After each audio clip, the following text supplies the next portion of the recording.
Hi, welcome to my channel. நிறைய பேர் வீட்டில் பசங்க கோவக்காய் சாப்பிட மாட்டேங்கிறாங்க அப்படின்னு சொல்லிட்டு நிறைய கம்ப்ளைண்ட்ஸ் பண்ணுறத நீங்கள் கேட்டிருப்பீங்க.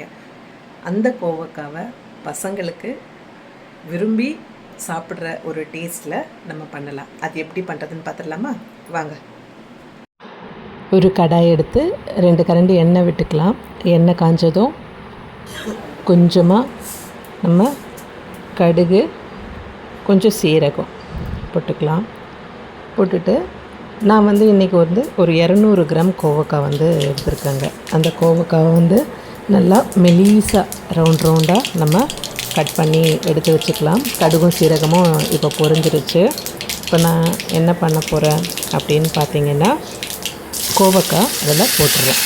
போட்டுட்டு கொஞ்சமாக மஞ்சத்தூள், மிளகாத்தூள், கொஞ்சமாக சால்ட் தேவைக்கேற்ப போட்டுட்டு நம்ம மூடி வச்சிடணும். இது ரெடி ஆகிறதுக்கு கொஞ்சம் லேட் ஆகும். பாருங்கள் எப்படி வதங்கிருச்சு. ஒரு 5 to 10 மினிட்ஸ்லேயே நல்லா வதங்கிருச்சு. இது ட்ரை பண்ணி பார்த்துட்டு எப்படி வந்துச்சுன்னு சொல்லுங்கள்.